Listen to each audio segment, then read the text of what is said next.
Yang apa, Kak? Oh, yang itu tuh, yang pojok ya? Udah katanya, Kak. Beneran? Beneran? Mati. Nyari lagi, Kak, belum?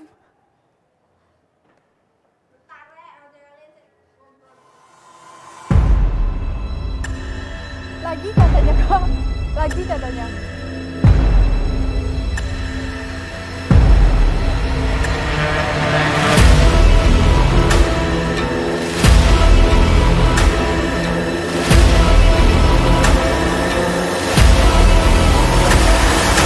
Iya, iya.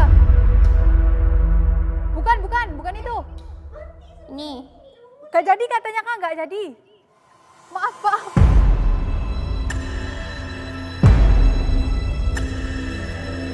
Iya.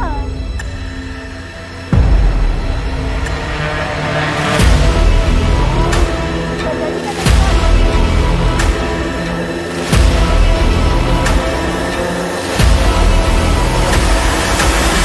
Gimana, aman ah? Enggak, Kak. Aduh.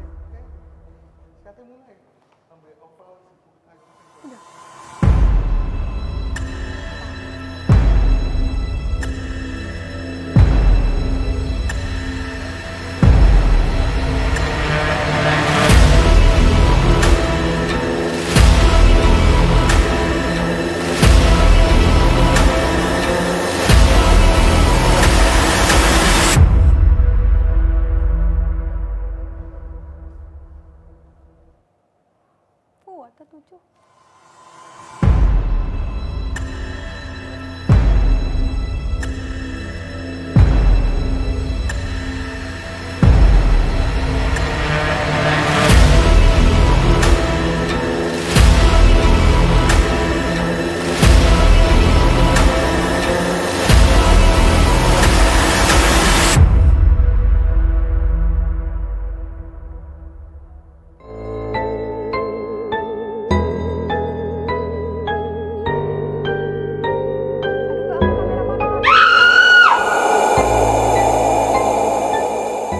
Aduh, Kak, kamera mana, Kak? Dah, itu nih. Oke. Halo teman-teman, selamat datang kembali di channel CNS Cerita Nyari Surabaya bareng aku, Nida Zain. Nah, di video kali ini aku kedatangan narasumber yang akan membantu aku menceritakan kisah-kisah mistis yang ada di Surabaya. Oke, di sini aku ditemenin bareng Kak Kiki. Halo, selamat sore Kak Kiki. Sore. Oke, nah makasih karena Kak Kiki udah nyempetin waktu untuk datang, terus untuk membantu aku menceritakan kisah-kisah mistis yang ada di Surabaya. Oke, sebelum itu mungkin Kak Kiki bisa nyapa teman-teman yang ada di rumah terlebih dahulu. Halo teman-teman, perkenalkan nama saya Rizky Amalina. Biasa dipanggil Kiki. Saya berasal dari Lakar Santri Surabaya Barat. Salam kenal. Oke, jadi sebelum itu kita kan tadi sudah sempat spill sedikit-sedikit ya kayak tentang salah satu kisah mistis yang ada di kota Surabaya. Nah, mungkin dari teman-teman juga udah penasaran, kita mau ngomongin rumah hantu Darmo. Nah, aku juga tadi sempat merinding nih teman-teman, mungkin langsung aja gimana sih kok bisa sampai se-viral itu, terus bisa dijadiin film juga. Nah, kita ulik gimana aslinya, terus sejarahnya dan lain sebagainya dari Kak Kiki. Mungkin Kak Kiki bisa langsung diceritain aja. Jadi cerita ini itu rumah Darmo sebelumnya belum hantu ya. Itu dibangun jauh sebelum tahun 2000-an. Jadi kayak 1900-an gitu. Berdiri rumah Darmo ini. Rumah Darmo ini tuh awalnya itu dimiliki oleh satu keluarga kaya raya. Kaya raya sekali. Namun sayangnya mereka mendapatkan kekayaan itu dari pesugihan. Perjanjian bersama iblis seperti itu. Nah, dalam perjanjian tersebut mereka diharuskan untuk menumbalkan manusia setiap malam Jumat. Nah, awalnya mereka lancar tuh memberikan tumbal manusia setiap malam Jumat. Namun semakin kesini kok semakin susah ya mereka mendapatkan tumbal manusia itu. Akhirnya mereka melanggarlah perjanjian itu dan mengganti tumbal manusianya itu dengan hewan seperti itu. Nah, dari situlah mulai terpatik kemarahan si iblis dari perjanjian itu. Kan harusnya manusia malah diganti sama hewan. Kan itu Betul. udah melanggar perjanjian ya. Apalagi kalau pesugihan itu kan taruhannya nyawa. Nah, ketika keluarga ini mulai tahu nih kalau misalnya iblis mulai marah dan akan mengejar mereka sampai kapanpun itu, dimanapun itu, mereka mengambil cara kabur dengan kapal. Jadi via laut Oke. seperti itu. Berharap bisa kabur kan. Namun karena kuatnya si iblis ini dan kuatnya perjanjian itu, tetap saja mereka mendapatkan akibat dari pelanggaran janji itu, yaitu mereka tenggelam di kapal. Sampai sekarang nggak pernah ditemukan jasad dari keluarga tersebut maupun bangkai kapalnya seperti itu. Nah, ternyata ada 2 anggota keluarga yang ternyata nggak ikut dalam perjalanan tersebut. Jadi 2 anggota keluarga itu ada bayi sama 1 asisten rumah tangga yang mengurus bayi itu, seperti itu. Mereka selamat dan diduga 2 anggota yang si bayi itu adalah ahli waris dari keluarga tersebut gitu. Nah, usut punya usut, katanya orang-orang sekitar setiap malam Jumat itu ada 1 mobil yang berhenti depan rumah dan menyuruh pegawainya atau supirnya untuk menaburkan bunga seperti itu. Nah, diduga si pemilik mobil ini itu ahli waris dari rumah Darmo tersebut seperti itu. Namun untuk faktanya dan kebenaran dari isu tersebut itu belum bisa dipastikan ya, tapi cerita yang beredar seperti itu. Oke, berarti memang dari awal antara manusia dan keluarga tersebut terus kan melakukan perjanjian dengan iblis, memang keluarga tersebut bersalah karena melanggar. Terus untuk yang tadi juga kakak menyebutkan kalau ada 2 orang yang nggak ikut berlayar saat keluarga tersebut pergi.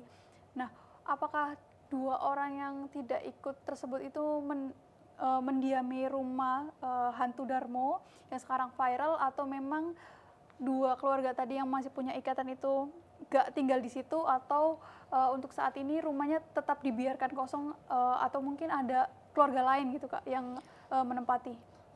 Untuk faktanya kita nggak, si ahli waris dan ART yang tidak ikut itu tidak tinggal di situ, tapi nggak tahu ya tinggal di mana mereka faktanya. Tapi ada 1 keluarga lagi semenjak kejadian itu yang tinggal di rumah itu. Jadi 1 keluarga ini tuh menyewa rumah Darmo tersebut tanpa tahu kalau misalnya rumah ini tuh bekas pesugihan, terus perjanjian dengan iblis, sangat wingit, sangat angker kayak gitu.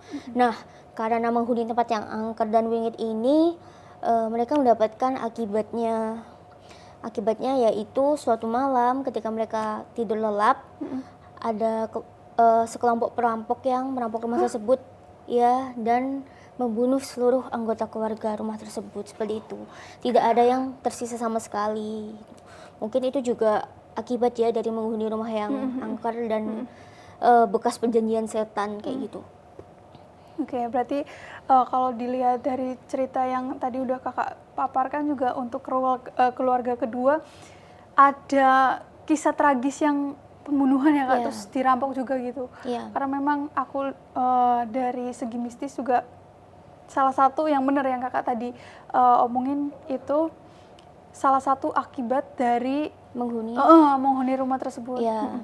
Oke, berarti kalau dari cerita-cerita yang tadi udah kakak paparkan, rumah hantu tersebut itu kembali kosong dan dari warga sekitar juga kayak menarik perhatian banget, itu viral banget. Apakah kakak sendiri pernah berkunjung di situ atau memang dari warga sendiri sering bolak-balik ke situ atau gimana? Kalau untuk saya pribadi, saya cuma pernah lewat ya, tapi tidak pernah tertarik untuk Masuk mendalami atau masuk ke dalam atau mengeksplor lebih lanjut. Tapi saya cuma pernah lewat dan menurut kabar yang beredar, rumah ini itu menarik perhatian banyak pecinta horor Indonesia maupun Surabaya.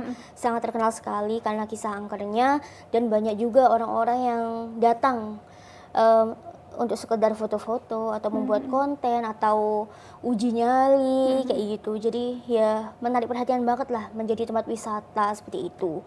Nah, namun sayangnya ada juga hal negatif yang datang dari tempat kosong tersebut. Jadi selain tempat wisata juga ada beberapa oknum-oknum tidak bertanggung jawab biasanya anak bolos sekolah gitu yang menggunakan tempat tersebut untuk bolos dan melakukan hal-hal yang Gak tidak serono. senonoh. Iya, seperti itu. Jadi itu dampak negatifnya dan membuat warga sekitar risau dan khawatir ya, merasa tidak Betul, nyaman. Akhirnya mereka melaporkan ke pihak berwajib dan akhirnya itu sudah ditertibkan lagi.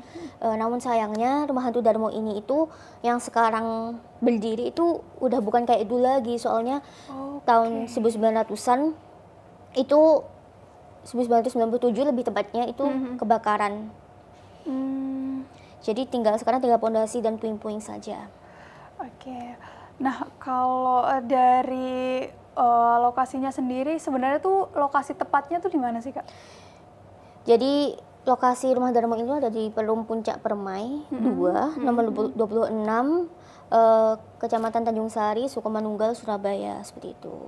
Oke, jadi buat teman-teman kalau misalkan penasaran, teman-teman bisa berkunjung di rumah hantu Darmo, tapi teman-teman tetap harus berhati-hati karena tadi juga Kak Kiki udah ngejelasin kalau misalkan rumah hantu tersebut itu bekas kebakaran. Jadi kalau misalkan memang tertarik untuk berkunjung, cukup di luarnya aja ya Kak ya. Oke.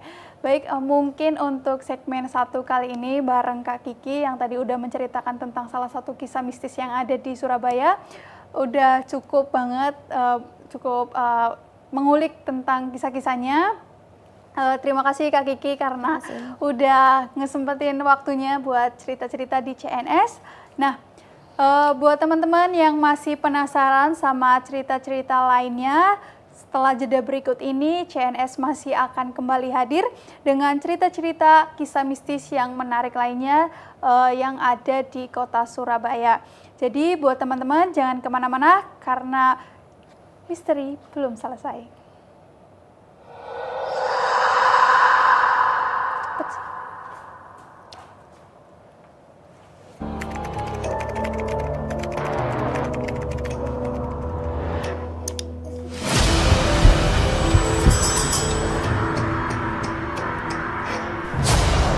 Jangan panggil namaku.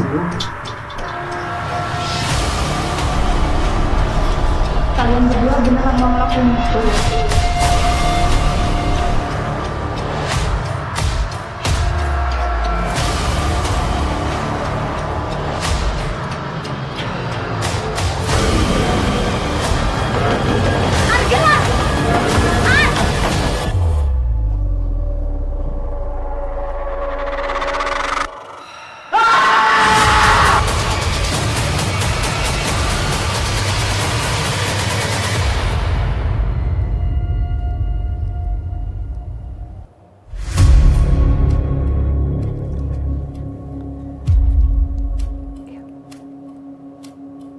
Nanti mati sendiri. Tekan, oh ya.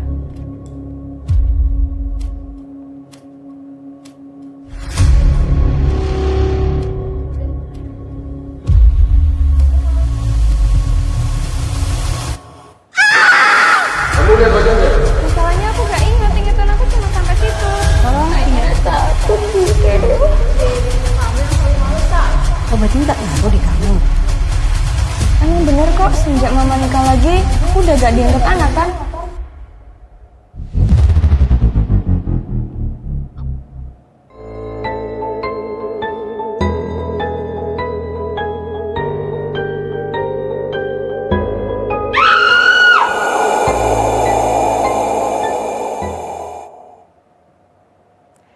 Ya, selamat datang kembali di channel CNS Cerita Ngeri Surabaya bareng aku Nida Nadia Zain.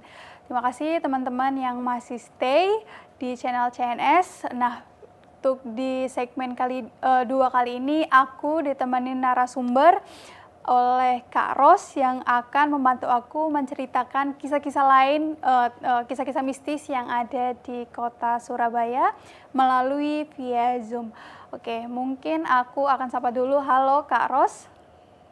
Halo. Oke, Kak, aku mau memastikan apakah suaraku terdengar jelas di sana? Ya, sudah terdengar jelas. Oke, Kak Ros, terima kasih karena udah nyempetin waktunya buat ngobrol-ngobrol cerita tentang kisah-kisah yang ada di Surabaya. Namun sebelum itu, Ros bisa nyapa penonton yang ada di rumah terlebih dahulu nih Kak. Halo, perkenalkan nama saya Siti Safratul Mahrusya, bisa dipanggil Rosa. Saya dari Wiyung, Surabaya. Oke, nah sebelum take juga kita tadi udah spill sedikit tentang kisah yang akan kita bawakan untuk teman-teman. Terus benar-benar kisahnya tuh sangat menegangkan banget. Nah mungkin dari teman-teman juga udah penasaran. Jadi Kak Ros bisa langsung aja ceritain gimana sejarahnya tentang Gedung Setan Surabaya. Jadi bisa langsung Kak Ros jelaskan juga. Oke, kita mulai dari sejarahnya dulu ya, kayak Oke. kenapa disebut Gedung Setan gitu. Jadi gedung ini udah berdiri sejak tahun 1815 dan tadinya merupakan kantor VOC di Jatim. Jadi umur gedung ini kira-kira udah sekitar 200 tahunan. Gedung ini itu modelnya kolonial Belanda tapi ada modifikasi supaya cocok dengan iklim tropis di Indonesia. Pemilik pertamanya orang Belanda, tentunya pemimpin VOC, nama belakangnya Middelkoop. Nah, setelah VOC ini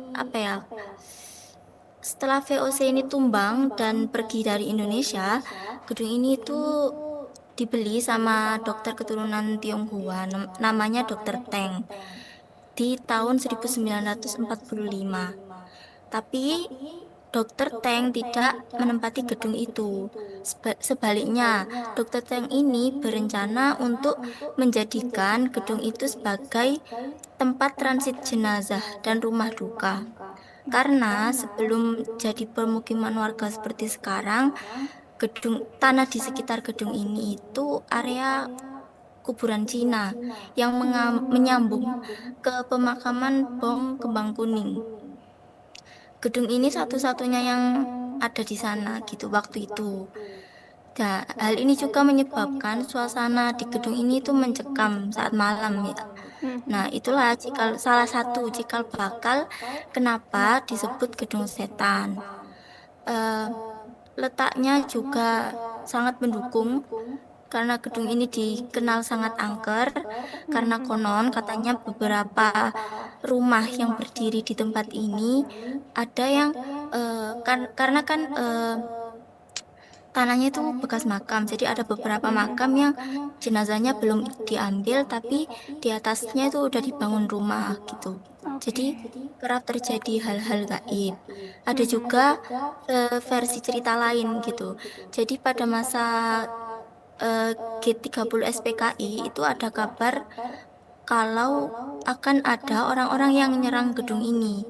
Terus penjaga gedung ini itu bikin rumor gitu supaya orang-orang menghindar dari gedung ini dan takut gitu di gedung ini. Nah, rumornya itu tentang gedung ini tuh ada setannya gitu tuh. Karena kan orang zaman dulu itu kan masih percaya sama mistik gitu. Oke, berarti memang karena tadi juga udah jelasin kalau Gedung Sate itu berada di pemukiman yang masih ada bekas makam ya Kak, tadi udah Kakak jelasin juga. Nah, berarti untuk saat ini apakah gedung tersebut hanya kosongan atau ada beberapa kegiatan yang masih dilakukan di gedung tersebut? Terus juga apakah ada keluarga lain ataupun masyarakat yang sekitar dari gedung tersebut itu pernah menempati Gedung Setan itu Kak? Oke, jadi surprise-nya itu gedung ini ada penghuninya ternyata. Jadi ada sekitar 40 kepala keluarga atau mungkin saat ini lebih ya. Tapi mayoritas penghuninya ini keturunan pengungsi Tionghoa. Jadi kita balik ke masa lalu, di sekitar tahun 1948 akan ada banyak kerusuhan di beberapa daerah. Nah, banyak orang-orang Tionghoa itu yang mau dibantai. Terus mereka itu kayak nyari tempat pengungsian gitu. Nah, Surabaya ini kayak banyak persatuan orang Tionghoa. Jadi mereka ke sini dan gedung ini jadi tempat penampungan mereka. Nah, setelah kondisinya itu dirasa cukup cukup aman, orang-orang ini ada yang balik ke daerahnya masing-masing, ada yang menetap di gedung ini. Nah, orang-orang yang menetap di gedung ini itulah yang kayak anak turun-temurunnya itu masih ada sampai sekarang. Awalnya itu mungkin ada 30 kepala keluarga, sampai sekarang lebih dari 40 kepala keluarga. Nah, mereka itu nggak dikenakan sewa di tempat ini, hanya diminta untuk merawat dan menjaganya. Tapi kan apa ya, kayak ala kadarnya gitu, nggak ada budget lebih untuk menjaganya supaya kayak bangunan yang dulu, jadi seadanya. Begitu. Oke, berarti memang untuk saat ini dari keluarganya sendiri terus bertambah yang menempati gedung tersebut ya kayak. Nah, dari yang udah kakak jelasin kan di situ ada penghuninya, terus ada masyarakat juga yang kadang tinggal di situ. Apakah dari Kak Ros sendiri pernah merasakan ada melihat sosok-sosok atau mencium bau-bau yang memang aneh gitu Kak? Dan masyarakat yang tinggal di situ apakah pernah melihat penampakan dan lain sebagainya juga atau gimana nih? Jadi si pemilik gedung itu Dokter Teng tadi itu mengaku pernah itu apa menemui penampakan wanita Eropa gitu. Yang yang munculnya itu di malam-malam tertentu. Nah, setelah dicari tahu, dicek-dicek, ternyata wanita ini itu pembantunya sang pemilik gedung yang Belanda tadi. Pembantunya Pak Middelkoop tadi yang meninggal karena bunuh ya. Terus eh, beberapa warga juga sering mendengar cerita-cerita yang seram dari gedung ini, baik dari orang yang tinggal di dalam atau orang yang cuma sekedar lewat atau apa ya kayak ngeyel masuk ke dalam gitu. Banyak yang mengaku merasakan sesuatu yang nggak terlihat, kayak ada suara langkah kaki tapi nggak ada bentuk wujud fisiknya, terus suara pintu yang bisa terbuka tertutup sendiri, terus ada juga bayangan di jendela yang bisa bayangan bergerak gitu di jendela yang hitam gitu. Bahkan ada yang nekat gitu masuk ke gedung ini dan mengaku melihat sosok di lorong yang sekali kedip tuh sosoknya menghilang gitu. Ada juga kayak umumnya apa ya, gedung-gedung yang vibes-nya horor gitu, ada bisikan, terus suara-suara, tangisan, terus kayak ketika jalan, terus kita di belakang tuh rasanya ada yang ngikuti langkah kaki kita begitu. Oke. Kayak cerita-cerita ini tuh bikin apa ya, memperkuat anggapan warga kalau gedung ini tuh gedung yang angker, dihantui dan banyak hal gaibnya. Terus kayak energi-energi dari zaman dulu, zaman Belanda itu kan masih tersisa gitu ya. Jadi kayak vibes-nya mungkin beda dari gedung di luar biasanya. Dari yang sejarahnya juga, terus dari cerita-cerita yang tadi keluarga yang menempati gedung tersebut juga memang uh, pernah merasakan kisah-kisah mistis ya Kak. Nah, oke. Iya benar. Baik, untuk segmen 2 bareng Kak Ros mungkin udah cukup sampai di sini teman-teman. Nah, terima kasih Kak Ros karena udah nyempetin waktunya untuk bareng channel CNS Cerita Ngeri Surabaya, bareng aku yang menceritakan tentang kisah-kisah mistis yang ada di Surabaya. Terima kasih Kak Ros. Nah, buat teman-teman yang masih penasaran sama cerita-cerita kisah mistis lainnya yang ada di Surabaya, teman-teman bisa scroll di bawah video ini. Terus jangan lupa tonton terus, like, subscribe, and share. Dan buat teman-teman yang punya cerita-cerita menarik atau pengalaman pribadi tentang kisah-kisah mistis yang ada di Surabaya, teman-teman bisa DM aja di Instagram kami, yaitu @cns_official. Jadi teman-teman bisa spill sedikit ceritanya. Nanti kami tim akan menghubungi jika memang cerita teman-teman itu menarik untuk diangkat, nanti akan kami undang ke studio. Nah, untuk segmen kali ini udah cukup. Terima kasih buat teman-teman yang udah stay nonton sampai akhir. Jadi jangan lupa terus nonton dari video CNS.